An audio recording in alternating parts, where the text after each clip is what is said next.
ඊට පසුගිය වතාවෙත් මේ කාලයේදීම අපි ධර්මානුශාසනාවක් මෙම ආයතනයේහි පැවැත්වුවා. අදත් ඒ වගේම විශාල පිරිසක් ඒ සම්බන්ධයෙන් සහභාගී වීම සඳහා පැමිණ තිබෙනවා. මට හිතෙන දැනෙන මතක හැටියට වෙනදට වඩා චුට්ටක් වැඩි පිරිසක් අද දවසේ සහභාගී වෙන බව පේනවා. මම බලාපොරොත්තු වෙන්නේ අද දවසේ ඔබත් එක්ක පුංචි පහේ කාරණාවක් දෙකක් කතා කරන්න. ඔබට ඇත්තටම අවස්ථාව ලැබෙනවා මොනවා හරි වංකී කාරණාවක් පිළිබඳව ප්‍රශ්නයක් තියෙනවා නම් අහන්න පුළුවන්කම තිබෙනවා. මට ආරාධනා කරපු අපේ මහත්තුරු ඒ පිළිබඳව දැනුවත් කරලා තියෙනවා. ඩයලොග් ආයතනයේහි ඉහළ කළමනාකාරීත්වයේහි සංවිධායකත්වයෙන් අවසරයෙන් හා උපදේශකත්වය යටතේ අද දවසේ මේ ධර්ම දේශනාව සඳහා මට ඔබ වෙනුවෙන් මේ කටයුතු සඳහා සම්බන්ධීකරණය කළ මැතිතුමාටත් විශේෂයෙන්ම ඉතිහාසඥ සේනාරත්න ද සිල්වා මහත්මයාටත් මම මේ අවස්ථාවේදී ස්තුතිවන්ත වෙන්නට ඕන. මම දන්නවා මට හොඳටම වැටහෙනවා තේරෙනවා මෙතන ඉන්න වැඩි දෙනෙක් තරුණ පිරිස. ඒ වගේම මට හිතෙන විදිහට මෙතන ඉන්න වැඩි දෙනෙක් හතර පොයට සිල් සමාදන් වෙන්නේ නැති අය.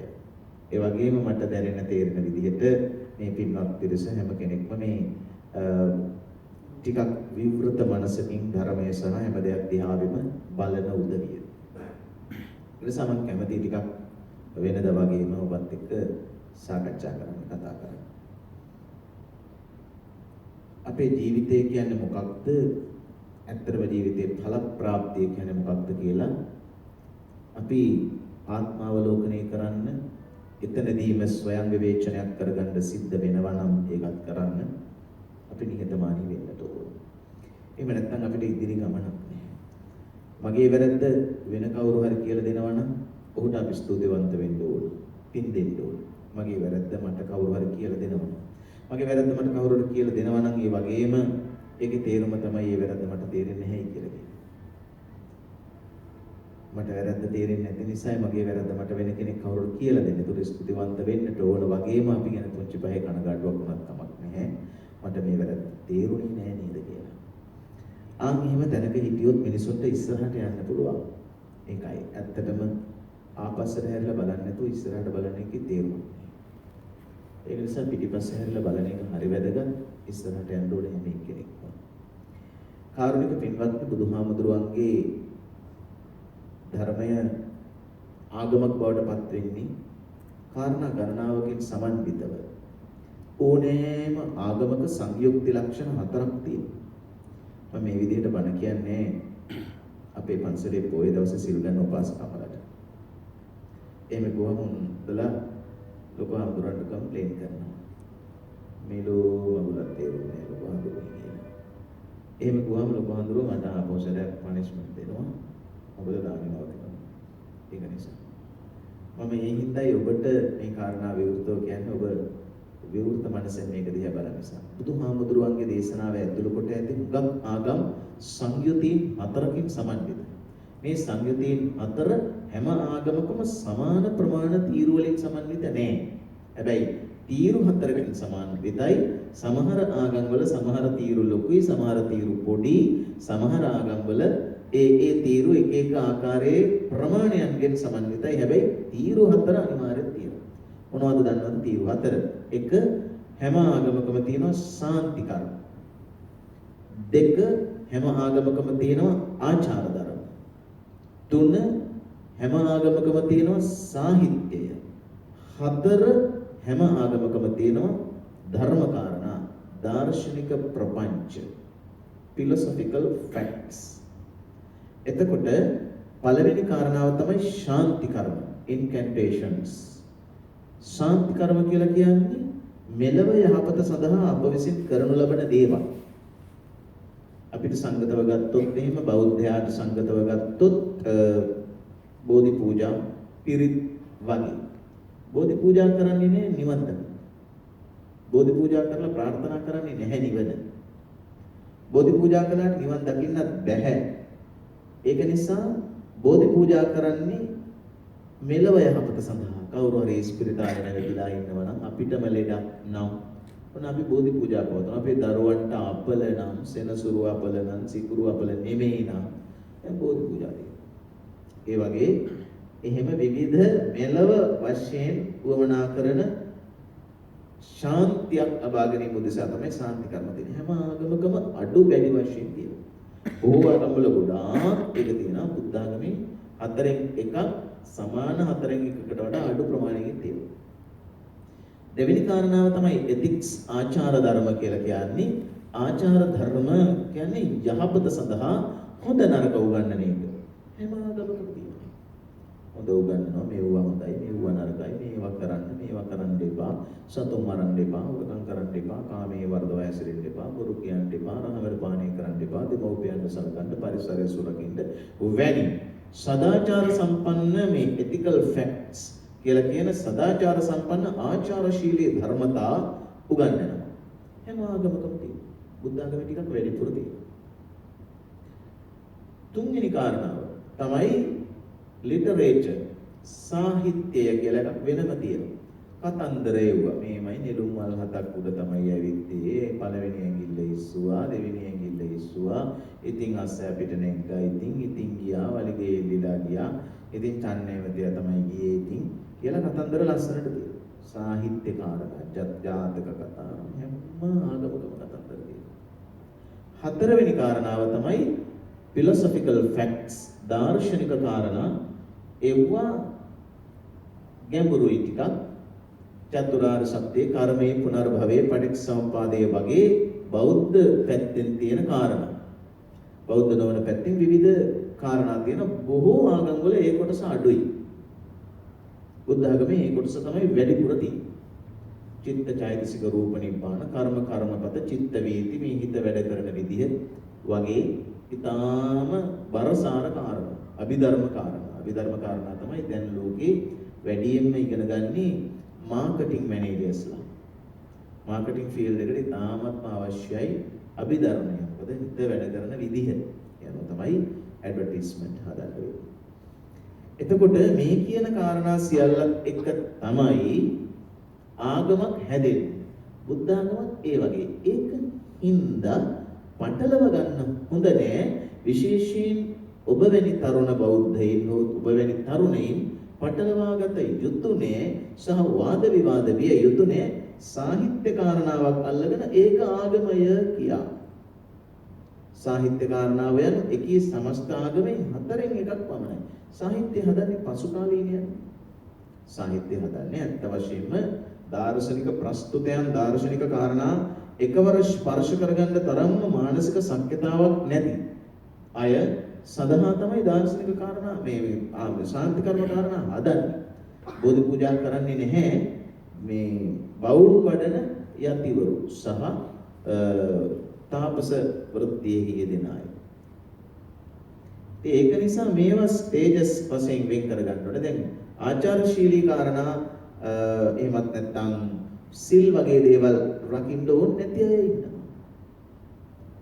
ඒ සිල් මහා ගැඹුරු තැනකට ගියාට පස්සේ අපිට මේ සතුන් මරනවද, හොරකම් කරනවද, රහමෙර පානය කරන දේවල් කරනවා. ඒක ලොකු දේවල් වෙන්නේ නැහැ. ඒක නිසා වෙන් වශයෙන් මේ ආගම්වල තියෙන සංයුතීන් හඳුනාගත යුතුයි. කාරුණික පින්පත්. මේ වගේ පළවෙනි කරුණ දැක්වීමෙන් දෙවෙනි කරුණ දැක්වීමට අපි යමු. බුදුහාමුදුරුවෝ මේට අවුරුදු 2561කට කලින් තමයි පිරිනිවන් පාවදා. මෙසරේ මේ පහුුණේ 2017 වෙසක් මාසේ නෙවෙයි. ඒක අපිට වැරදිලා හැමතැනම 2017 වෙසක් මාසය කියලා දිගට හරහට ලිව්වා දිගටත් ලිව්වා සමහරව හරහටත් ලියලා තිබුණා මම දැක්කද 2017 වෙසක් කියලා. එහෙම නෑ. මෙසරේ තිබුණ එක්සත් ජාතීන්ගේ ජාත්‍යන්තර වෙසක් දිනයනේ. ඒක අපි ඒකත් මම දැක්කලා ලියලා තිබුණා. අපේ මේ අමාත්‍යාංශයේ ලියලා තිබුණා 2000 එක්සත් ජාතීන්ගේ ජාත්‍යන්තර වෙසක් දින සැමරුම 2017 කියලා. බරපතල වැරද්දක්. මොකද වෙසක් නම් ඒක 2561 2017 නම් වෙසක් නෙමෙයි.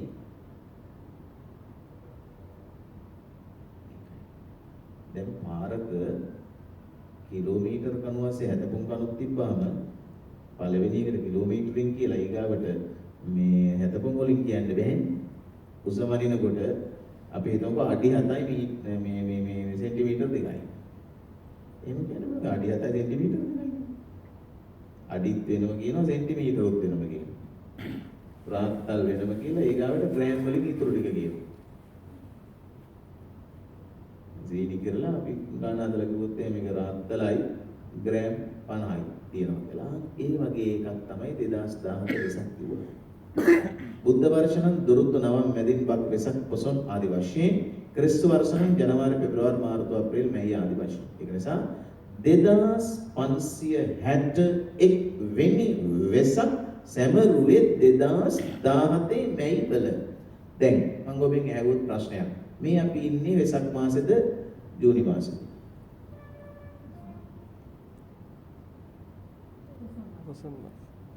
දැන් මේ අද ජූනි මාසෙද වෙසක් මාසෙද පොසොන් මාසෙද?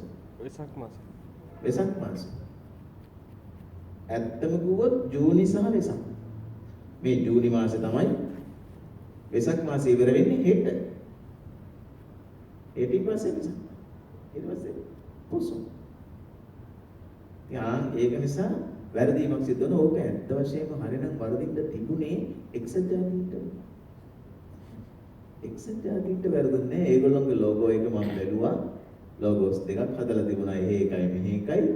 ඒගොල්ලෝ UNDV කියලා ඉංග්‍රීසි අකුරු හතර දාලා යටින් දාලා තිබුණා 2561 BE එළයරක් 2017 බුද්දිස්ට් කියලා. එක්සත් ජාතීන්ට වැරදුනේ නැහැ. UNDV කියන්නේ United Nations Day of Vesak. එක්සත් ජාතීන්ට වැරදුනේ නෑ. එක්සත් ජාතීන්ට වැරදුනේ.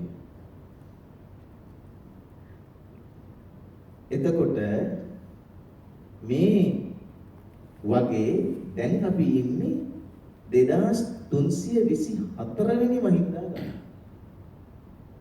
මේ දුවාරාතන් වහන්සේ ලංකාවට වැඩම කරලා 2324ක් අවුරුදු. ඒකත් මතක තියාගන්න ඕනේ. මේ බුදුහාමුදුරුවන්ගේ 2561 වෙනි වෙසක් සමරපු කාලේ මට හිතිච්ච කාරණාවක් තියෙනවා. මම ඒක හුඟක් දෙනාට කිව්වේ නෑ. අර හේතුව නිසා අපේ උපාසකමලට කිව්වෙම නෑ. කම්ප්ලේන්ට් එන හින්දා. ඩයලොග් එකේ ඒක ප්‍රශ්නයක් නෑ. කම්ප්ලේන් කරන්න කෙනෙක් නැති හින්දා නෙවෙයි. කම්ප්ලේන් කරන්න තැනක් නැති හින්දා. මට හිතෙන විදිහට බුදුහාමුදුරුවෝ බුද්ධාගම ඇතුලේ නෑ. මම කම්ප්ලේන් කරන්න දෙන්නේ.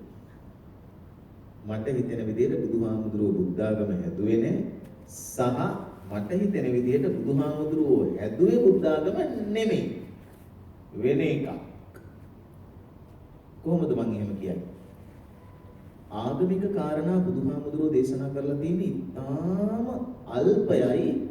එහෙම හදලා තියෙනවා නම් දැන් බලන්නකො කිසි දවසක බුදුහාමුදුරුවෝ කියලා නෙමෙයි තමන් වහන්සේට ගාත කියලා වඳින්න කියලා. ආගමික කාරණාවක් නෙමෙයි කියලා නෑ. බුදුහාමුදුරුවෝ කියලා නේ හඳුන් ගුරුපත්තු කරන්නේ. බුදුහාමුදුරුවෝ කියලා නේ මල් පූජා කරන්නේ. බුදුහාමුදුරුවෝ කියලා නේ පහන් පත්තු කරන්නේ. බුදුහාමුදුරුවෝ කියලා නේ පිසෝ ගාතාව කියන්නේ. බුදුහාමුදුරුවෝ කියලා නේ බෝධි පූජා කියන්නේ. බුදුහාමුදුරුවෝ කියලා නේ සාංගික දාන දෙන්න කියන්නේ. බුදුහාමුදුරුවෝ කියලා නේ අටපිරිකර පූජා කරන්න කියන්නේ. මේක බුදුහාමුදුරුවෝ කියලා ඒවා ආගමික කාරණා. හැබැයි එකී ආගමික කාරණා අප විසින් පසු කලෙක සංවිධානය කරගත්තේ බුදුහාමුදුරුවෝ දේශනා කරපු ඉතාම වැදගත් කාරණා සංරක්ෂණය කොට තබා ගැනීම උදෙසා. දැන් නිකන් හිතන්න මේවා බුදුහාමුදුරුවන්ගේ දේශනා. ඒ දේශනා බුදුහාමුදුරුවන්ගේ දේශනා වශයෙන් ලිඛිතව තියෙනවා. ඒ දේශනා ආගමික කාරණාද එහෙම නැත්නම් සාමාන්‍ය සම්මත සමාජ කාරණාද? නිකන් හිතන්නකෝ සබ්බේ සත්තා ආහාරං තිතිකා. සියලු සත්වයෝ ආහාරයෙන් ජීවත් වෙති. ඒක ආගමික කාරණා. දැන් සියලු සත්වයෝ ආහාරයෙන් ජීවත් වෙති කියවම සාත්. එහෙම වුණා හරියට ආහාරයෙන් ජීවත් වෙන්න ඕක කියන නිසා. එක්කෝ කියනවද නැත්නම් නෑ කියනවා. සියලු සත්වයෝ ආහාරයෙන් ජීවත් වෙති කියලා කියන එක මේ ලෝකයේ හැටියක්. සත්තාවක්. ඒක natural phenomena. ඒකට against මතයක් විරුද්ධ මතයක් ඉදිරිපත් කරන්න පුළුවන් ඕන නම් හැබැයි බෑ. ඒක ආගමික කාරණාවක් නෙමෙයි. ඒක ලෝක සත්තාව.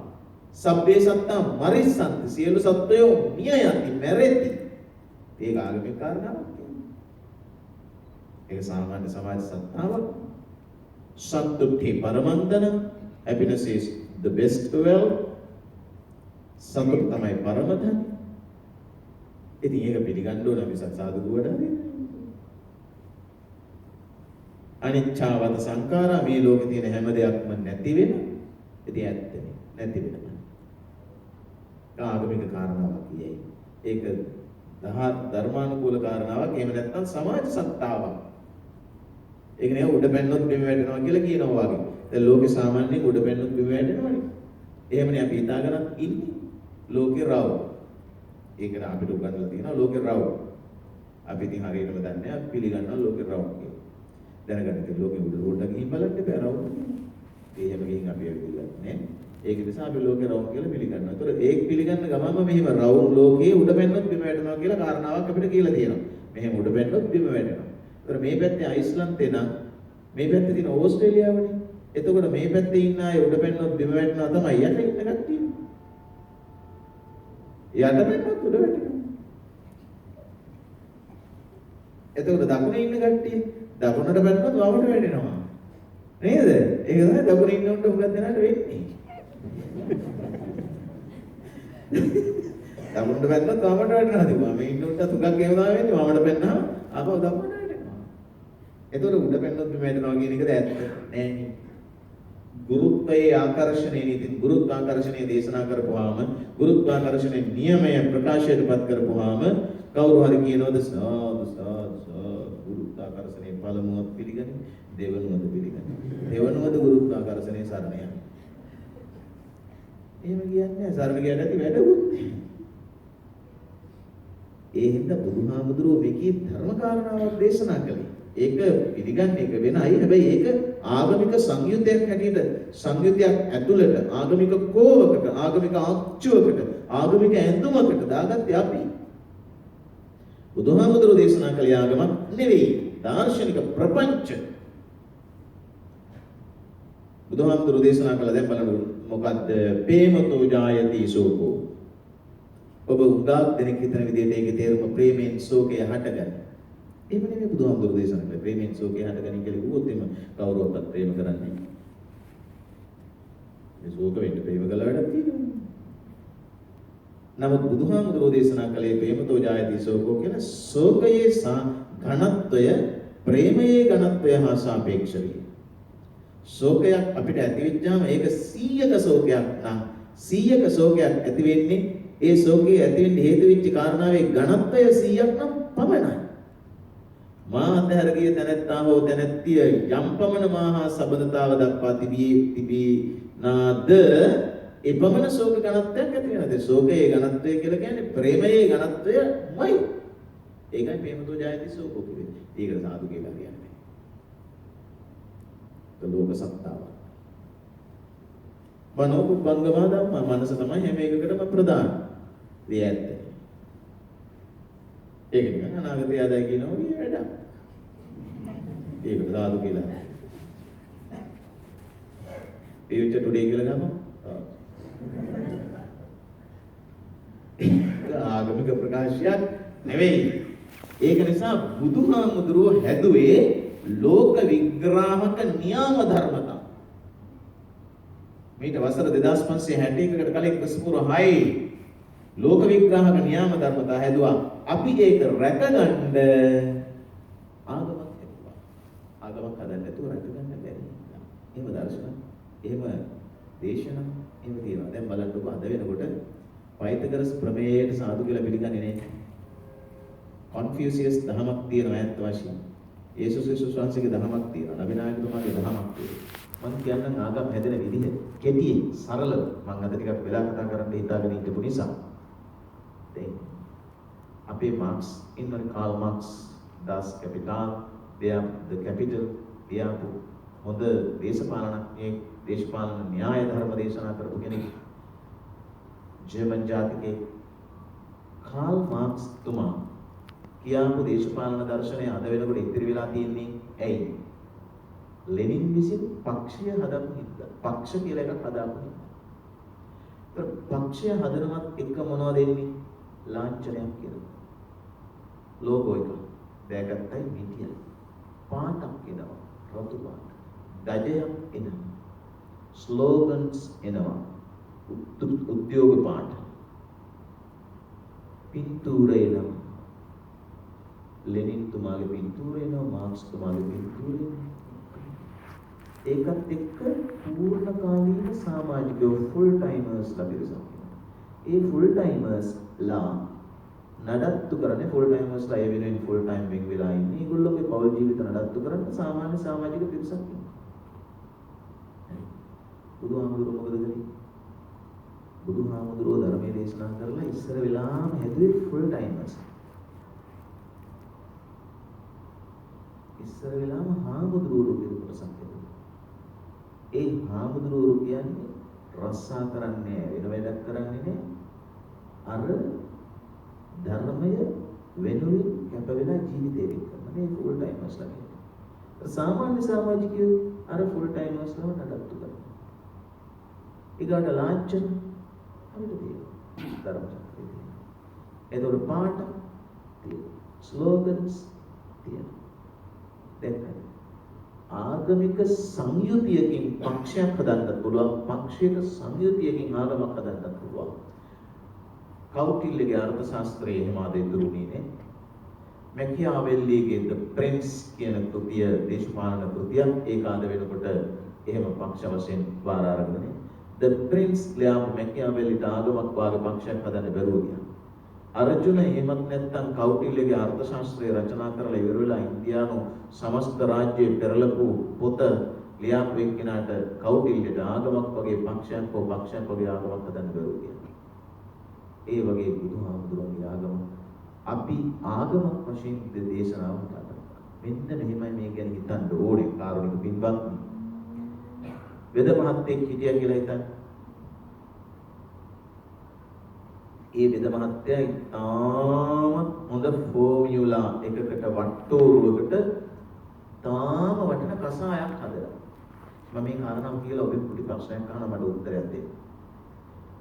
හොඳ වට්ටෝරුවකට හොඳ ෆෝමියුලා එකකට ඉතාම හොඳ කසායක් හදලා. ඒ වෙද මහත්තයාගේ ගෝල බාලය ඒ කසාය ආරක්ෂා කර ගැනීම සඳහා මුට්ටියක් හදනවා.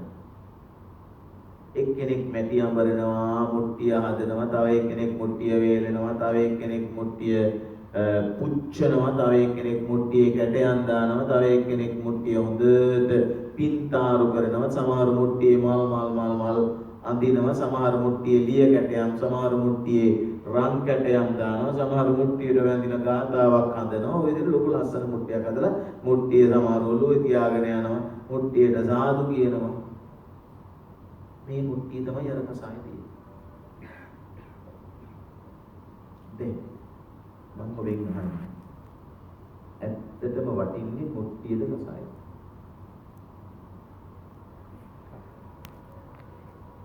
වටින්නේ මුට්ටියද කසායද? ඩයලොග් විෂන් එකෙන් බලන්න. වටින්නේ මුට්ටියද කසායද?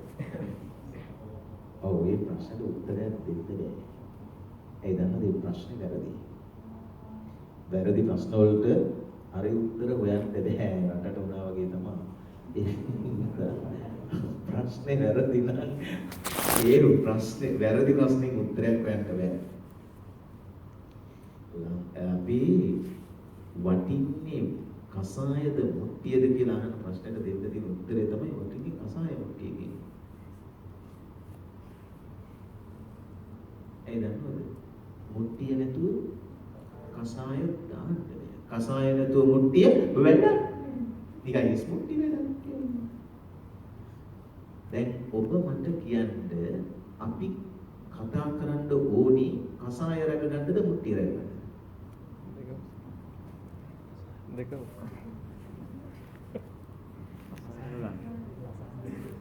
අන්න පොයින්ට්. පෙනී හිටින්න ඕනේ කසාය වෙනුවෙන්ද මුට්ටිය වෙනුවෙන්. කසාය රැකගන්න මුට්ටිය රැක ගැනීම වෙනුවෙන් පෙනී හිටින්න ඕන. මුට්ටිය කෑලි 9කට කැඩුනොත් කසාය අමේරික ගුවම 9ක් පලාත්ම 9ක්. එතකොට මම මේ කියන්නේ අපි ඔබ දන්නවනේ මම කතා කරපු සමහර කතා බණක් දන්නවා බණ නොවන ඒවා දන්නවා. මුට්ටිය පෙනී හිටින්න ඕනි මාතෘකාවක් තමයි. කවුරු හරි කිව්වොත් අපි මුට්ටිය ගැන නම් කතා කරන්න ඕනේ කස්සාය විතරක් ගැන කතා කරමු. දාන්නේ කූඩෙට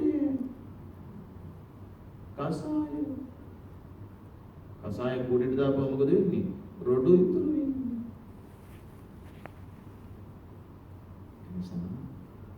ආගමික සංයුතියක් සහ ආගමික හරපද්ධතියක ස්වභාවය කාරුණික පින්පත්නි මෙන්න මෙහෙම.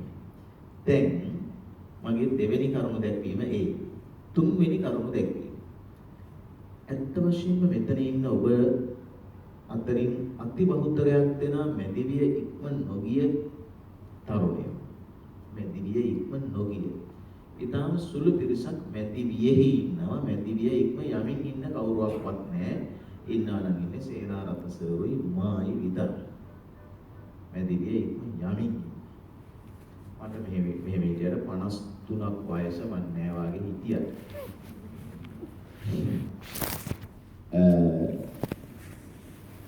ආපහු හැරිලා බැලුවොත් ඇත්තටම අපිට ජීවිතයක් තියනවද කියලා.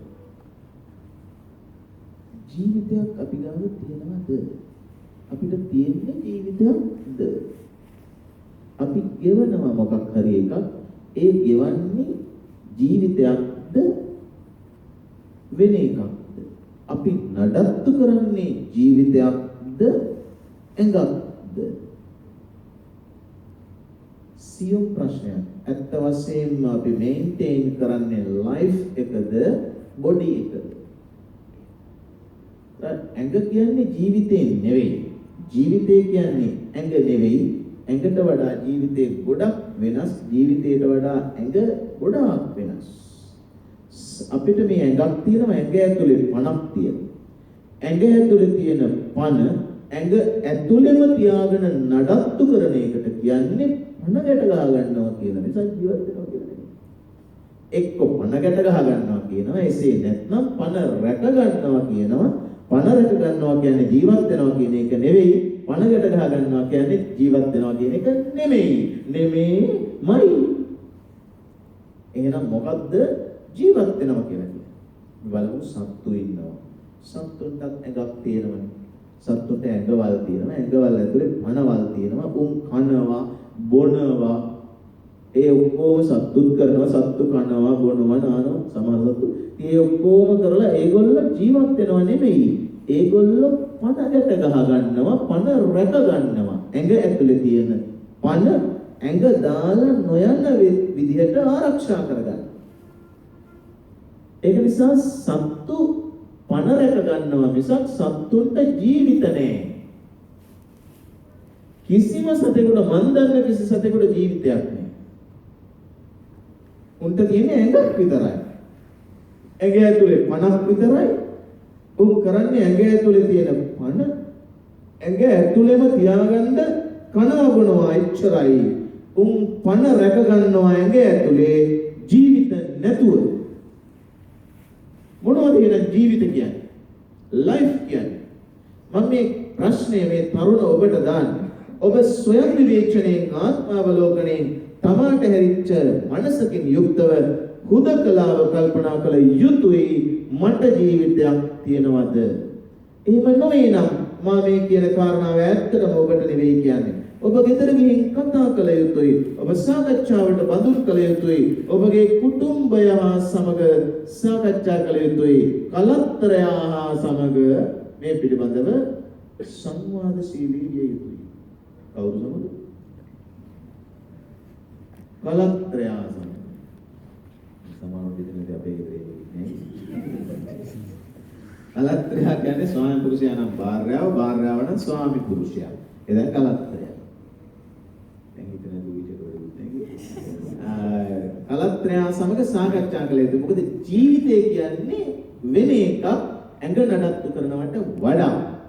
දැන් මම කොහොමද තර්කය ඔප්පු කරන්නේ සත්තුන්ට ජීවිත නැහැ කියලා?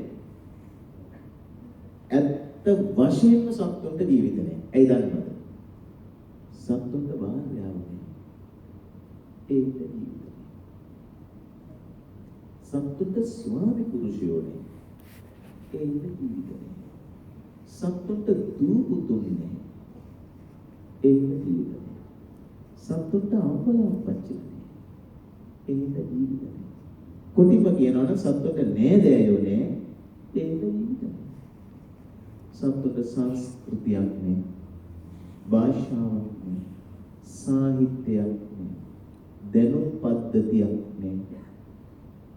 ආගමක් ධර්මයක් නැහැ. රස ඉන්දනයක් නැහැ. ආචාර ධර්ම නැහැ. ඒකක්වත් සත්තුන්ට නැහැ. ඒ කියන්නේ උන්ට ඇත්ත වශයෙන්ම ජීවිතයක්. ඇඟක් තියෙනවා. ඇඟ නඩත්තු කරන්න ගන්නවා. ඒකී කාරණා නැත්නම් යමෙකුට ඒ තැනැත්තාට හෝ තැනැත්තියට ද ඇඟ ඇත ජීවිත නැත. දෙපළ කිසිම සතෙකුට භාර්යාවක් නැහැ. ස්වාමි පුරුෂයෙක් නැහැ. ඉන්නේ ගෑනු සත්තු පුරුෂ. ගෑනු සතාගේ කාර්යභාරයට වඩා භාර්යාවගේ කාර්යභාරය වෙනස්. භාර්යාව කියන්නේ ගෑනු සතා නෙමෙයි.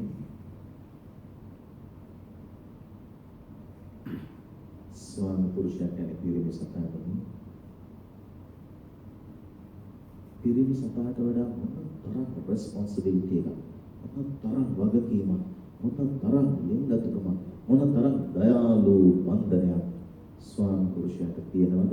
තියෙන්න ඕනේ. හුදෙක් ඒ පිරිමි සතාම නම් මිනිස් ඇඟ ඇති පිරිමි සතාගේ කාර්යභාරය නම් ආනන්දතර ඇඟ ඇත ජීවිතයක්. ඒ පිරිමි සතා හිතාගෙන ඉන්නේ ඒ කුඩුව ඇතුලේ ඉන්නේ ගෑනු සතෙක් පමණයි කියලාම නම්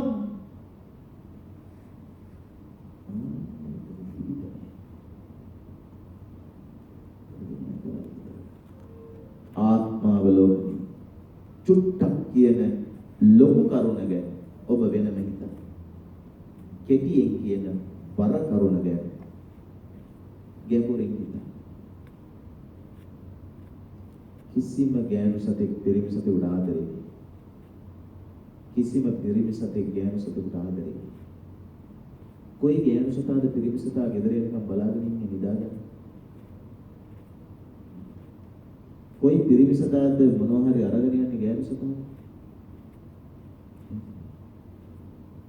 කිසි අම්ම පිරිමි සතෙක් ඉන්නවද උපන් දිනයක් හරි විශේෂ දිනයක් හරි සමග?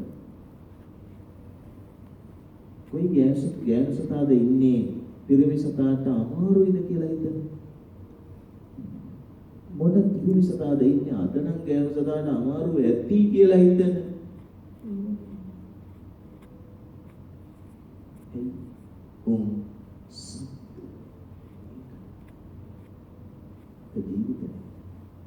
ස්නේහය, ලිංගතුකම, දයාව, ආදරය, කාරුණික භාවය නැත්තම් මේ තර්කයට අනුව ජීවිතයක් එකක් තියෙනවා. ඇඟ නඩත්තු කරන්න කනවා බොනවා නාන අතු ඇඟ නඩත්තු කරන්න සල්ලි ඕන, ජීවිතය නඩත්තු කරන්න සල්ලිම ඕන.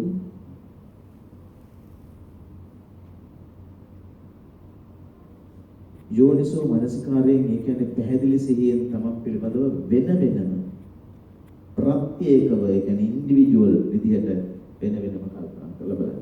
අනිකා සම්බන්ධයේ නොවේ තමා සම්බන්ධයේ. මම මේ කියන කාරණාව ඔබට හිතේ ඔයාලගේ ඔබගේ ගේ ඉස්සරහා ගෙදර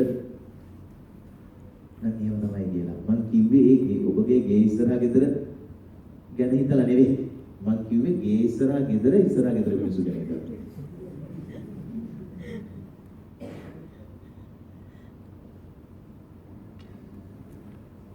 ඒකෙන්දා ඇත්තටම අපේ ජීවිතේ කිසියම්ම ගෑනු සතෙක් පිරිමි සතෙකුට ආදරය කරනවාද උන් අතර ලෙන්ගතුකම් සුනීමත්කම් දයාබරකම් ඒ හින්දාුන් අතර එකිනෙකා පිළිබඳ හැඟීම් නැහැ දැනීම් නැහැ විඳීම් තියන්නේ ඇගේ කෑම කනකොට භාගයක් ගෑනු සතාට හරි පිරිමි සතාට හරි ඉතුරු කරලා කන ගෑනු සතෙක් හරි පිරිමි සතෙක් හරි නේ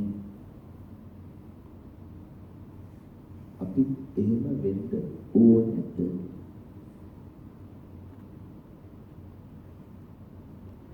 ඒ නිසා ජීවිතේ වනාහි කියලා තිත් තුන හතරක් තියාගන්න හුදකලාව ඉන්න වෙලාවක කල්පනා කරගන්න එහෙම බැරිම නම් තව දවසක් නැස්සේ කරගන්න ඉතින් මොකද දැන් 6යි 7යි කාවණික පින්පත්නි අද බණ ඉවර කරන්න තවත් ටිකක් වෙලා තියෙනවා මම 7:00 දක්වා ඉල්ලගත්තා පින්පත්නි ජීවිතය කියලා කියන මේකේ ඔබත් දන්නවා මාත් දන්නවා සත්‍ය එක කුසෙන් බිහිවිච්චාම අපි කවුරුත් සහෝදරයෝ එක කුසෙන් එක වෙලාවට බිහිවිච්චාම ඒ කියන්නේ නිමුන්නු කියලා. ඉතින් බල්ලෝ නිමුන්නු. පූසෝ නිමුන්නුනි.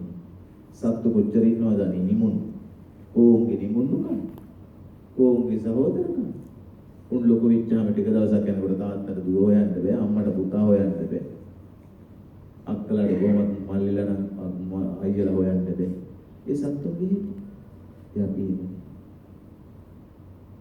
ජීවිතය කියන්නේ ඊට වඩා වෙනස්. ඉස්සර කාලේ එක ගෙදරක ළමයි 7 දෙනෙක් හිටියා. ළමයි 7 දෙනෙක් හිටපු පවුලක චූටිම නංගිට වෙරළු ගෙඩියක් හම්බ වුණා. ඩයලොග් එකේ වැඩ කළාට වෙරළු ගෙඩි දැකලා නැතුව ඇති කියලා හිතන්න බෑ. මේට වඩා නේ වෙරළු ගෙඩිය. එතකොට 7 දෙනෙක්ගෙන් සමන්විත පවුලක චූටිම නංගිට වෙරළු ගෙඩියක් හම්බ වෙච්චාම තනියම කණ්ඩා හදනකොට ලොකු අයියා කිව්වන්නේ එහෙම බෑ ලොකු නංගි චූටි නංගි අපේ සියලු දෙනා එකතු වෙලා කන්නේ. ඉතින් වෙරළු ගෙඩිය 7ක් නෑනේ. 7ක් නැත්තම් චූටි නංගි කෑලි 7කට කපලා කන්නේ. ඒ අපේ ඊළඟ චූටි නංගි වෙරළු ගෙඩිය කෑලි 7කට කපලා කණ්ඩා හදනකොට ලොකුවක් කලා මණ්ඩිතයිනේ කොහොමද ලොකුවක් ඇවිදින්න කියනවා මල්ලි ලොකු මල්ලි එහෙම කියන්න එපා චූටි නංගි අපේ ගෙදර 7 දෙනා දින්නේ ඇයි අම්මයි තාත්තයි දෙන්නෙක් ඉතින් ළමයි 7යි අම්මයි තාත්තයි 2යි කීයක් ඉන්නවද 9ක් ඉන්නවා ඒක නිසා වෙරළු ගෙඩිය 7කට නෙමෙයි කපන්න කෑලි කීයකටද 8කට 9 දෙනෙක් ඉන්න හින්දා කෑලි කපන්න ගියා 8කට. ඒ 8කට කපන්න කියලා කිව්වේ අම්මටයි තාත්තටයි එක. අම්මට වෙරළු ගෙඩියෙන් 8න් එකක් කියලා කියන්නේ අනේ මේ මෙච්චර විතර කෑල්ලක් වාපට ඇඟිල්ලේ නියපොත් යංග ගත්තේ. වෙරළු ගෙඩියෙන් 8න් එක. එච්චර චූටි කෑල්ල. අම්මට දුන්නොත් අම්මා අර දතෙන් චුට්ටක් කාලා ඉතුරු ටික අතෙන්ම දෙනවා තාත්තට. තාත්තට හම්බ වුණා නම් වෙරළු ගෙඩියෙන් 8න් එකක් තාත්තා දතෙන්ම 8න් එකේ භාගයක් කාලා අම්මට දෙනවා කටෙන්ම. වෙරළු ගන්නේ බඩ පිරින්ද ය වෙරළු ගන්නේ හිත පිරින්ද. ඒකට කියන්නේ ජීවිතේ නඩත්තු කරනවා. ඇඟ නඩත්තු කරනවා කියන්නේ. එහෙමයි ඉස්සර සහෝදර ඔබටත් මතකයි මටත් මතකයි. අපි පුංචි කාලේ අපේ සහෝදරයෝ කොයි එක පැන්සල දෙකට ගඩන් පාසල් ගියා. එක පොතක දෙපැත්ත ලියාපු අපි. එක සෙල්ලම් බඩුව සෙල්ලම් කරපු අපි. අත්වැල් අල්ලගෙන ගමන් ගියපු අපි. එක පැදුරේ එක ඇඳේ බෙදාගත්ත අපි. තුරුළු වෙලා අඬාපු අපි. අදට මොකද වෙරළු ගෙඩිය හරි අටකට කපාගෙන කොටහක් නොකා දෙගුරුන්ට තියාගෙන උන් අපි එදා සත්පුරු බවස් අද වෙලා තියෙන්නේ මොකද? පැල ඉනි වැටට ඇයි අද එන කොටා පොඩි උන්දොහේ මල් මතකය ඉරාගෙන හොඳ හිත ගිහින් උතු සුලකට ගසා. ඇඟවල් ඉතුරු වෙන ජීවිතේ අහිමි වෙනවා. ඒක නිසා අපෞසරයක් ස්වේච්ඡාවෙන් කල්පනා කරලා බලන්න අපිට මොකද උනේ කියලා. තව එක කාරණාවක් විතරක් කියන්න කාලය ඉතුරු වෙලා තියෙනවා. මිනිස්සු හිතේ ජීවත් වෙනකොට අපිට තියෙනවා කාරුණික පින්වත් විශේෂයෙන් තරුණ පින්වත්. වෘත්තියක් තියෙනවා කරන්න. වෘත්තියට අමතරව අපිට තියෙනවා භූමිකාව කියලා එකක් කරන්න. වෘත්තිය කියන්නේ ජොබ් කියලා. භූමිකාවට කියන්නේ රෝල් කියලා. ඔබේ ඇඟ ඇතුලේ ඔබේ ඇඟට හිමි ජොබ් එකක් තියෙනවා. ඔබ ඩයලොග් ආයතනයේ අසවල් තනතුරු නාම. ඒ තනතුරු නාමයත් එක්ක ඔබට තියෙනවා ජොබ් අංකයක්. ඒක ජොබ්. ඒකට කියන්නේ වෘත්තිය. හැබැයි භූමිකාව කියලා වෙන එකක් තියෙනවා. මොකද්ද භූමිකාව කියන්නේ? මම ගන්නංග නිදර්ශනයක් මාවම මම මහාචාර්ය. මම කියන්නේ සිද්ධනේ මහාචාර්ය කෙනෙක් දෙයියන් බල්ල. මහාචාර්යවරුගේ වෘත්තිය මොකද්ද? කැම්පස් එකේ ලෙක්චර්ස් කරනවා. මහාචාර්යවරුගේ අනිත් වෘත්තිය මොකද්ද? රිසර්ච් කරන එක, රිසර්ච් කරන අයට ගයිඩ් කරන එක, සුපර්වයිස් කරන එක. ඒක තමයි මහාචාර්යවරුගේ කාර්යභාරය. මහාචාර්යවරු බණ කියන්නේ. මහාචාර්යවරු පන්සිල් දෙන්නේ. මහාචාර්යවරු පිරිත් කියන්නේ. මහාචාර්යවරු මලගවල් වල අනුශාසනා කරන්නේ. ඉතින් වෘත්තිය වෙනයි භූමිකාව වෙනයි. බණ කියන එක මගේ වෘත්තිය නෙවෙයි භූමිකාව. වෘත්තිය කරනකොට අත්සන් කරන්න වෙලාවක් තියෙනවා. පැමිණීමේ වෙලාව, පිටවීමේ වෙලාව, නැත්නම් ෆින්ගර් මාක්ස් තියන්න ඕන. ඒකට වැටුපක් හම්බ වෙනවා. ඒකට අංකයක් තියෙනවා. වැටුප් වර්ගක තියෙනවා. ආයිඩෙන්ටිටි කාඩ් එල්ලගෙන ඉන්න ඕන. ඒ වෘත්තිය. හැබැයි භූමිකාව කියන්නේ මේක. මොනවද ඔබට හිමි භූමිකාව? ඔබ අතරින් අපි හිතමුකෝ පිරිමියෙක් ඉන්නවා. ඒ පිරිමියාට තියෙන්න පුළුවන් තාත්තා භූමිකාව. තව කෙනෙකුට තියෙන්න පුළුවන් එයාටම ඒ ඇඟටම තියෙන්න පුළුවන් තාත්තා භූමිකාව, පුතා භූමිකාව. ඒ ඇඟටම තියෙන්න පුළුවන් ස්වාමි පුරුෂ භූමිකාව. ඒ ඇඟටම තියෙන්න පුළුවන් අයියා හෝ මල්ලි හෝ භූමිකාව. දැන් ඔබම කල්පනා කොට බැලිය යුතුයි ඔබ වෘත්තීය වශයෙන් අසාර්ථක වුණොත් ඔබට අවවාද කරන්න, බෝධඩුවක් කරන්න ඔබේ ආයතන ප්‍රදානියට හැකියාව තියෙනවා. මෙහි ඉන්න අපි නෝක මෙහි කවුරු හරි මොකක් හරි සෙක්ෂන් එකක වැඩ කරන කෙනෙක් හරියට තමන්ගේ රාජකාරිය නොකළොත් අඩු ගානේ ඩිමෝෂන් හරි කරන්න පුළුවන්. ප්‍රොමෝෂන් නවත්තන්න හරි පුළුවන්. පනිෂ්මන්ට් තියෙනවා. තාත්තා භූමිකාව හරියට නොකළොත් මොකද කරන්නේ? කවුද පනිෂ්මන්ට්? තාත්තා භූමිකාව කරනකොට තාත්තා භූමිකාවට ඇත්ත වශයෙන්ම ආසං කරන්න වෙලාවක් තියෙනවද? තාත්තගේ රාජකාරිය කරන්නේ කියලා ආසං කරන්න වෙලාවක් තියෙනවා. තාත්තා භූමිකාව කියන්නේ භූමිකාවට වෙලාවක් නෑ. තාත්තා භූමිකාව කරන ගමන්ම ඇත්ත වශයෙන් ඔබට මේ ස්වාමි පුරුෂ භූමිකාව කරන්න තියෙනවා. ස්වාමි පුරුෂ භූමිකාව ඔයගොල්ලෝ නෝන මාත්‍යාගේ ප්‍රශ්නයක් වෙනවා. තාත්තා භූමිකාව වනකොලොත් දරුවන්ගේ ප්‍රශ්නයක් වෙනවා. තාත්තා භූමිකාව වනකොලොත් දරුවන්ගේ ප්‍රශ්නයක් ආවට නෝනගේ ප්‍රශ්නයක් එන්නේ නෑ. ස්වාමි පුරුෂ භූමිකාව වනකොලොත් නෝනගේ ප්‍රශ්නයක් ආවට දරුවන්ගේ ප්‍රශ්නයක් එන්නේ නෑ. ඒතර ඔබට තියෙනවා භූමිකා ගණනාවක්. කාන්තාවක් ගත්තොත් අම්මා භූමිකාව තියෙනවා, නංගි භූමිකාව තියෙනවා, එක්ක අක්කා භූමිකාව තියෙනවා, එක්ක භාර්යා භූමිකාව තියෙනවා, එක්ක දූ භූමිකා තියෙනවා. ඒවෙන් මිදෙන්න බෑ. ඒවා කරමත්ත පැටවුණු උරමත්ත රැඳවුණු වගකීම්. ඒවෙන් මිදෙන්න බෑ. ඉල්ලාස්සෙන්න පුළුවන් භූමිකාවලින්. ජොබ් එකෙන් පුළුවන්. කරන්න බැරි නම් රෙසිග්නේෂන් දුන්නා ගියා. කමල ගහලා. ඩයලොග් විතරයි ඉවතියි.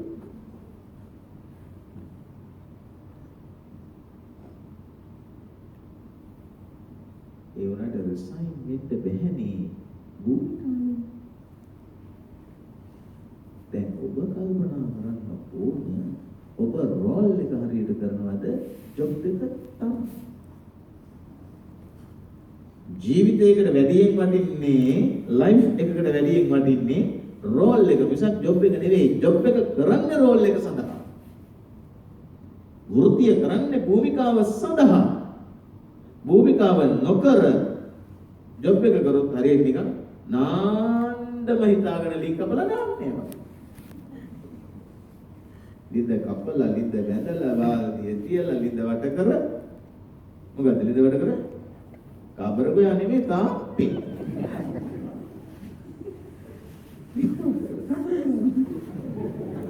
ලින්ද වට කර දැම්මා. ඒ ඔක්කොම දාලා නාන්නේ අඩු ගානේ ඩයලොග් එක දාපන්. ලින්ද සඳහා දායක වෙන්න. ඒ වගේ වෘත්තිය කරන්නේ භූමිකාව රැක ගන්න. භූමිකාව කරන්නේ නැත්නම් ඒකේ වෘත්තීය භාවයෙන් ඇති වැඩ. ඒ නිසා අදින් පස්සේ කල්පනා කරන්න අපි කොච්චර වෘත්තීය සාර්ථකද කියලා කියන එක ඔබ මනින්න අවශ්‍ය නැහැ. ඒක කම්පැනි මනිනවා. වෘත්තීය මේ සාර්ථකත්වයට ඔබට රෑන්ක්ස් දෙයි, ප්‍රොමෝෂන්ස් දෙයි. ඒගොල්ලෝ ඒක බලාගෙන ඒකට ගැටලුවක් නැහැ. හැබැයි භූමිකාව රෝල් එක කොච්චර සක්සීඩ්ද කියලා. කොයි තරම්නම් භූමිකාව සාර්ථකද කියලා. ඔබට හොයන්න බලන්න සිද්ධ වෙනවා. ඒක බලන්න තව කෙනෙක් නේ සුපර්වයිසර්ස්ලා නේ. ඒක චෙක් වෙන්නේ. ඒක self checking කරගන්න ඕන වැඩක්. මේ කාරණාව ගැන හිතන්න. අපිට තියෙනවා භූමිකා ගොඩාක් කරන්න. මම ඔය කිව්වේ පවුලේ භූමිකාව. පවුලේ භූමිකාවෙන් එහා ගිය භූමිකා ගොඩක් තියෙනවා. දැන් අපි පාර යනකොට මගේ භූමිකාවක් තියෙනවානේ. අපි මේ මගේ භූමිකාව කරන්න එපා. දැන් මම මහාචාර්ය. ගැලණිය කැම්පස් එකෙන් පහළට බහිනකොට බැහැලා පාර වැද්දේ මං කිව්වේ මම මහාචාර්යයි යකෝ කියලා. පාරින් ටීවී කාරේ යට මහාචාර්ය කියලා ඉන්නේ යට වෙන්නේ නැතුව. ඒතර පාරේ යද්දි මම මහාචාර්ය වෘත්තිය කළා හරියන්නේ නැහැ. මම මගේ භූමිකාව කරන්න ඕනේ. මම පන්සලේ ඉන්නදී ලොකු ආඳුරු මට කතා කරලා කියනවා මේ පඩික්කම හොදන්න පොඩි නමක්. මොනවා ලොකු ආඳුරන්ට ගොඩ. මම ප්‍රොෆෙසර්. අංකල් පඩික්කම හොදන්නේ. ඊවම ලොකු ආඳුරු මට කතා කරනවා. කියලා ආඳුරු මට මගේ තියාගෙන මම කියන්නේ මොකද්ද? ස්ටේටස් ගෙදලා ගන්න බෑ. ඔබ සමහරට මෙහි ලොකු මාත්‍යෙක් කර ලොකු නෝන කෙනෙක් කර වෙන්න පුළුවන්. ඒක අරගෙන ගෙදර යන්නේ නෑ. පාර යනකොට වාහනයක් නවත්තලා ඒ වාහනේ නීති විරෝධී විදියට ඇදගෙන ගියා කියලා. ඔබ දන්නවද මං කවුද කියලා? කියලා කියන්න බෑ. ඇයි? උඩ වැඩ කරන්නේ නෑ. අපි හරියට ඉලවන්නේ නැත්තම් අපිට මොනවද මේ බයිනවා තමයි. උදන්න මේ ඩයලොග් එක. ඒ ස්ටේටස් මහපාරට වැදගත් නෑ. භූමිකාවයි වැදගත්. පරිසරයේ ජීවත් වෙනකොට ඇත්ත වශයෙන්ම දැන් ඔන්න මේ දවස්වල එන අය යනවා රාමයා කවුද කාටද වක් කියන්න පුළුවන් කවුද වක් කියන්නේ? තමාරු කරන කලින් දැනුම් දෙන්න එපා. කලින් දැනුම් දෙනවා හරි. අතුරේ නේද මම කලින් කියලා. එහෙමයි. සුනාමි කලින් කියලා ඉන්නේ.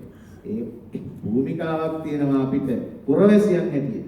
ඒ පුරවැසියන් හැටියට භූමිකාව නොකළොත් ඩෙන්ගු ඉස උස්සනවා. ඩෙන්ගු මදුරුවා තමන්ගේ කාර්යභාරය හරියට කරන්නේ භූමිකාවක් හැටියට පුරවැසියන්ගේ භූමිකාව හරියට නොකරන නිසා. ඒක නිසා අපිට පවුලේ භූමිකාවක් තියෙනවා. පුරවැසියන් වශයෙන් භූමිකාවක් තියෙනවා. රටවැසියන් වශයෙන් භූමිකාවක් තියෙනවා. නගරවැසියන් වශයෙන් භූමිකාවක් තියෙනවා. මගීන් වශයෙන් භූමිකාවක් තියෙනවා.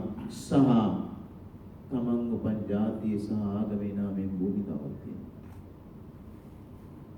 ඒ භූමිකා කරන කොටස කරන්න බැඳිලා. ඒක අපිට බැහැර කරන්න බෑ. කැමැත්තෙන්වත් අයින් වෙන්න බැරි. අකමැත්තෙන්වත් අයින් වෙන්න බැරි භූමිකාවක් ඒක. ඒ භූමිකාවෙන් අපිට මිදෙන්න බෑ. ඒක තනතුරු තත්ත්ව තානාන්තර මොකක්වත් අරගෙන යන්න බෑ ගෙදර. මම දන්නේ අධ්‍යක්ෂ ජනරාල් මහත්තයා මගේ හොඳ හිතවතෙක්. හරි යාළුවෙක්. මගේ හිතම යාළුවෙක්. ටිකක් වයසයි මට උගන්වලා තියෙනවා. ඒ තමයි සර් කියලා තමයි කියන්නේ. මම දවසක් මේ මහත්තයත් එක්ක කතා කර කර ඉන්නේ නැති මහත්තයා නෝනයි විතරයි ඉන්නේ. ගෙදර පුතා ලංකාවේ නැහැ රටේ ඉන්නේ. පුතාගේ පුතා ඉන්න චූටි කෙනෙක්. ඊට පස්සේ මහත්තයා කතා කර කර ඉන්නේ නැති නෝනා විදිහට කියනවා දැන් ආමුදුරුත් එක්ක කතා කර කර හිටියම උයන්නේ කොහොමද? ඊට පස්සේ මහත්තයා උයන්නේ ඔයා උයන්නේ ඉතින්.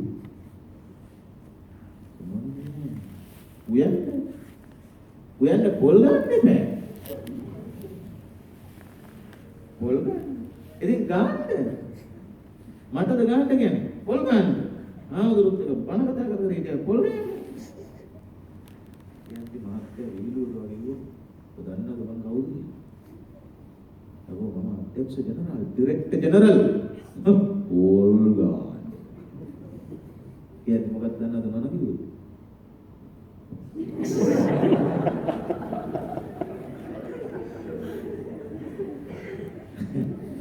ඒ කියාපු කීමට නැගිටපු පාර කාන්ට තිබ්බ එක බෑයි දෙකම ගියා. අධ්‍යක්ෂ ජනරාල්ලා ඉන්නවා දානේ ගෙවල් වල. ගෙවල් වල ඉන්නේ ගෑනුන්ට මිනිස්සු. උන් පොල් ගන්න ඕනේ. උන් පොල් ගන්න නැත්නම් නෝන කියන එක මාත්‍ය ගන්න නැත්නම් එහා පැත්තේ ගෙදර එක ආයෙදිලා එන්නේ. කරන්න බෑ. ගෙදරක භූමිකාවක්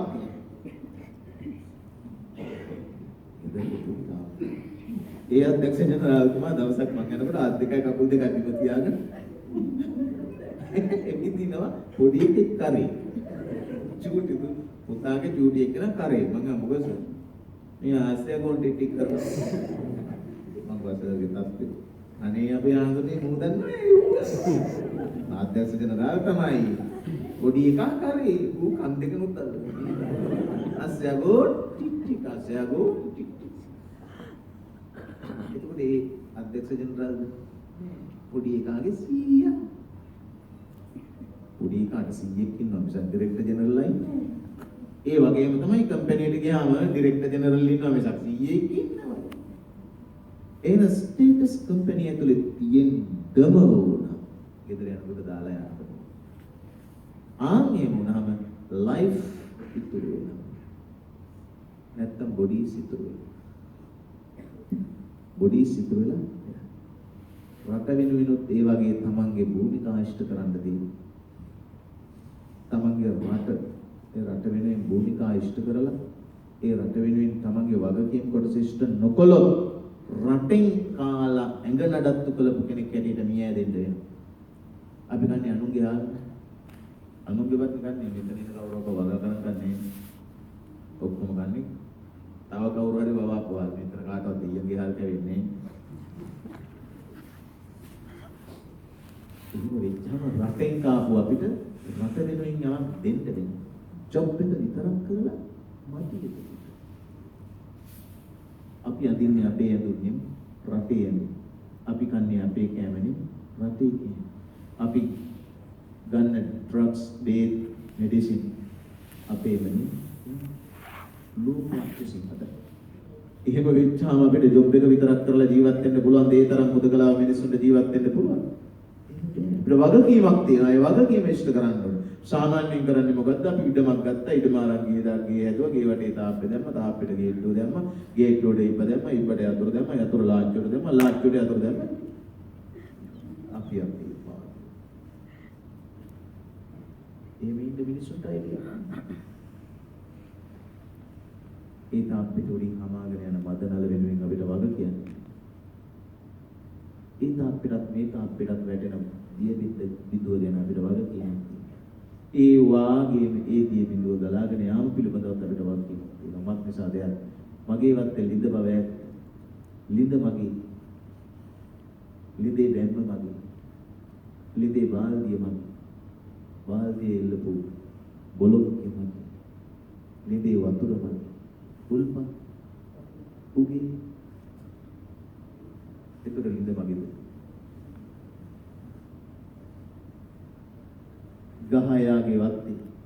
ගහ එයාගේ, අතු එයාගේ, ගෙඩි එයාගේ, දළු එයාගේ, මුල් මගේ.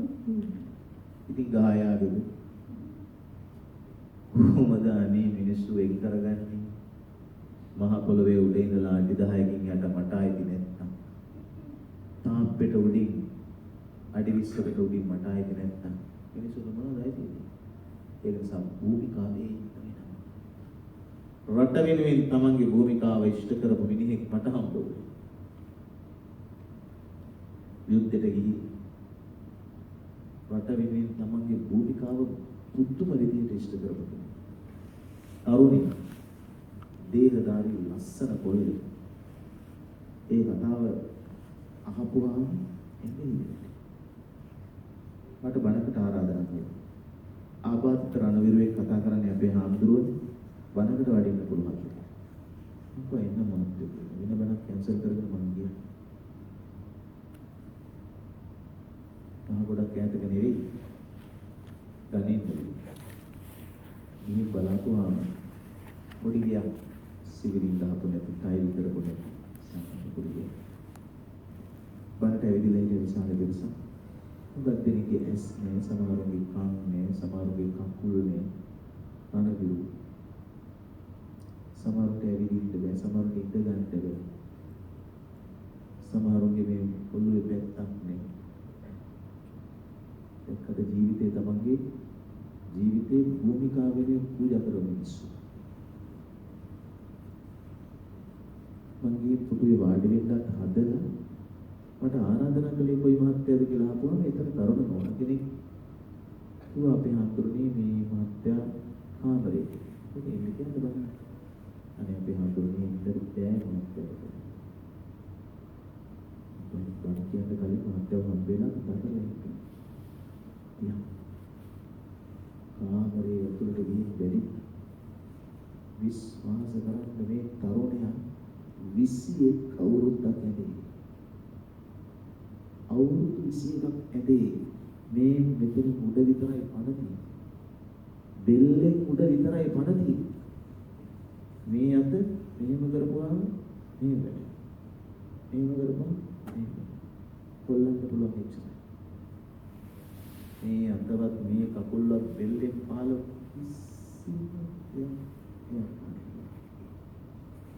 කනගාවින් තිබ්බාම ෆෝන් එකකින් කතා කරනවා. මොලේ උඩට වැඩ කරනවා. සියල්ලම ඇහෙනවා. ඕන දෙයක් කතා කරන්න පුළුවන්. මෙතනින් උඩ ඉන්ද්‍රිය පහම වැඩ කරනවා. ඉන්ද්‍රිය පහම තියෙන්නේ ඉන්ද්‍රිය පහම වැඩ කරනවා. සකල සංවේදීතාවක් තියෙනවා. කකුල් දෙක මගේ අතවත්. එච්චර 21 අවුරුද්දක් ඇදී අඩුම ගානේ ඇඳෙන් පුටුවට එන්නේ කවුරු වෙනුවෙන්ද දෙයියනේ කියලා බණක් අහන්න ඔබට නිදහසක් අද මනසටයි ඇඟටයි ඇවිදින්න තියෙන්නේ මේ ඩයලොග් කම්පැනි එකේ උඩ තට්ටුවේ අපි මේ බණ සාකච්ඡා කරන්නේ ධර්ම කතා කරන්නේ රටක් ඉතුරු වෙලා තියෙනවා ඒ රට ඉතුරු කරන්න ජීවිත පූජා කරෝ මිනිස්සු 40000කට වෙනවා ඉතුරු වෙච්ච 20000ක් විතර වගේ මිනිස්සු අතරින් එක්කෙනෙකුගේ චරිතයක් මම මේ කියන්නේ.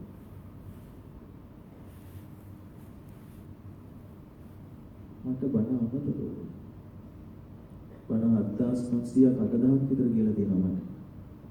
මම ඒක බණ කියන්නේ බැරි තරම් මනස වේදනයි.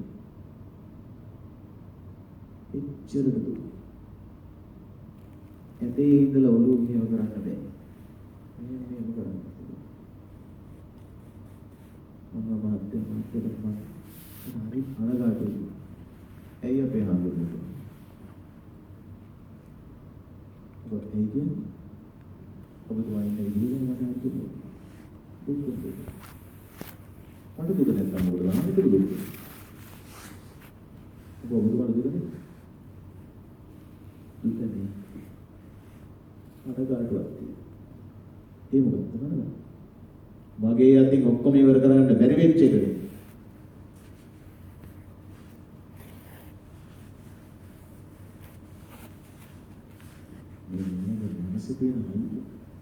මගේ අතින් මේ තියෙන ත්‍රස්තවාදීන් සියල්ල නසා දාන්න මට බැරි වෙච්ච එක මට කනගාටුයි අපේ හාමුදුරුවෝ. මෙහෙම ඉන්න මට බැරිකම. ඒක රට වෙනුවෙන් මම කරන පූජාව. මගේ මයිල් කෙනෙක්. ඉච්චරට උතුම් මිනිස්සු. 21 අවුරුද්දක් ඉඳලා. ඇත්තට ඔබ මම යා යුතු තැන්. ඒ මිනිස්සු ඉන්නේ අපි. අපි අද ඉන්නේ මේ මිනිස්සු ඉන්න. බණක් කියන්න ඕනේ තමයි. බණක් අහන්න ඕනේ තමයි. හැබැයි අපි මේ මිනිස්සු අමතක කරනවා.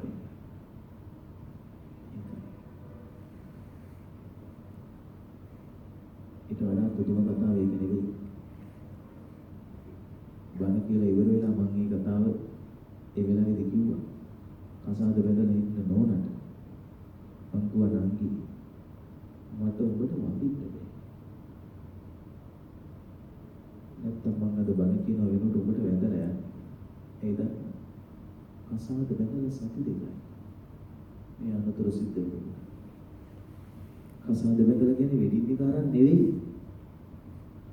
එන්ගේජ්මන්ට් එක අරන් සති දෙකයි. බැඳලා ගෙනියන්නේ.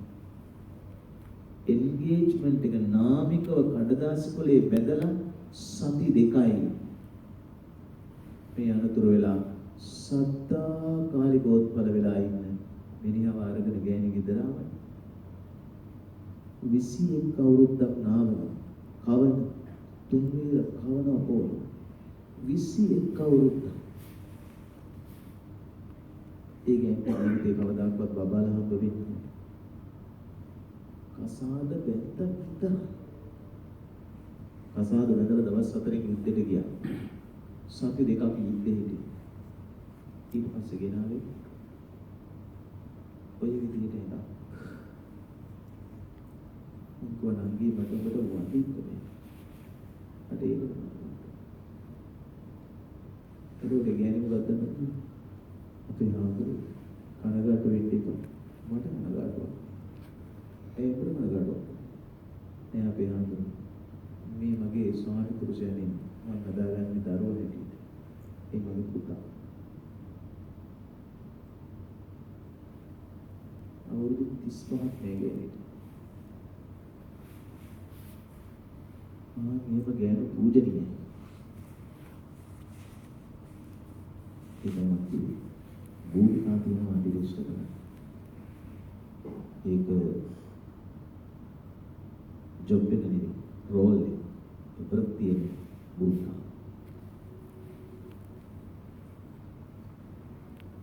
ආයතය බණ තිබුණේ. මම ආවේ හරියටම 5:59. ඊසරේ ඇවිදilla මම පැය භාගයක් විතර බලන්න හිටියා. ඒත් අද ඇවිදilla තේ බීලා එනකොට විනාඩි 10ක් විතර කරත් 6:10ට බණ පටන් ගත්තේ දැන් 7:25යි 24යි. ඒ නිසා තවත් විනාඩි 5ක් විතර ඉතුරු වෙලා තියෙද්දි බණ නිමා කරන්න හදන්නේ. කාරණා කීපයක් මම කිව්වේ. පළවෙනියම මම කිව්වේ ආගමික සංයුතිය. දෙවනුවට මම කිව්වේ බුදුහාමුදුරුවෝ දේශනා කළේ බුදුහාමුදුරුවෝ හැදුවේ බුද්ධ ආගමක් වශයෙන් නෙවෙයි. බුදුහාමුදුරුවෝ හැදුවේ ආගමක් නෙවෙයි කියන කාරණාව. තුන්වෙනි කාරණාව මම කිව්වේ ජීවිතයේ සහ ඇඟ කියන්නේ දෙකක් කියන කාරණාව. හතරවෙනි කාරණාව මම කිව්වේ වෘත්තිය සහ භූමිකාව කියන කාරණාව. කාරණා හතර පැය කාරණා. අදට නියමිත බණ නිමා කරන්නේ මෙන්න මේ කාරණා ටිකත් එක්ක. අද දවසේ ධර්ම දේශනාව සඳහා මට ආරාධනා කරපු මේ අපේ පින්වත් මහත්මයා මගේ හිතවත ඇතුළු කොට ඇති ඉහළ කළමනාකාරීත්වයට අයත් සියලු පින්වත් පිරිසට අවසරය සහ සංවිධායකත්වය ලබා දුන් හැමතෙම සහ විශේෂයෙන් ඉතිහාසඥ සේනාරත්න දෙසිල්ලා මැතිතුමා ඇතුළු කොට ඇති පින්වත් හැම දිනාටම මේ සියලු පින්පෙත් අපි අනුමෝදන් කරමු. ඔබට ඔබගේ කලත්‍රය පුත්‍රය මාතෘ පිතෘ භගිනී කලත්‍ර පුත්‍ර බන්දු මිත්‍ර කියන්නේ ස්වාමි පුරුෂයා භාර්යාව එතකොට දරුවෝ දෙමව්පියෝ ඇතුළු සෑම දෙනාට නිරෝගී සම්පත චිර ජීවනයේ ශාන්තිම වේවා කියමු. ඒ වගේම පින්වත් හැම දෙනාගේම නමින් අභාවයට පත් වන සෑම දෙනාටම ඩයලොග් හි සේවයේ කොට අභාවයටපත් ඔබ හැම දෙනාගේම ඥාති හිතයිසින් හැමතත් එපින් පිටකම වේවා අමා මහ නිවනේ සුවය වේවා. ආකාශට්ඨා ච බුම්මට්ඨා දේවානාගා මහිද්దికා පුඤ්ඤන්තං අනුමෝදිත්වා චිරං රක්ඛන්තු ලෝක සාසනං. ආකාශට්ඨා ච බුම්මට්ඨා දේවානාගා මහිද්దికා පුඤ්ඤන්තං අනුමෝදිත්වා චිරං රක්ඛන්තු දේශනං. ආකාශට්ඨා ච බුම්මට්ඨා දේවානාගා මහිද්దికා පුඤ්ඤන්තං අනුමෝදිත්වා චිරං රක්ඛන්තු මං පරන්ති.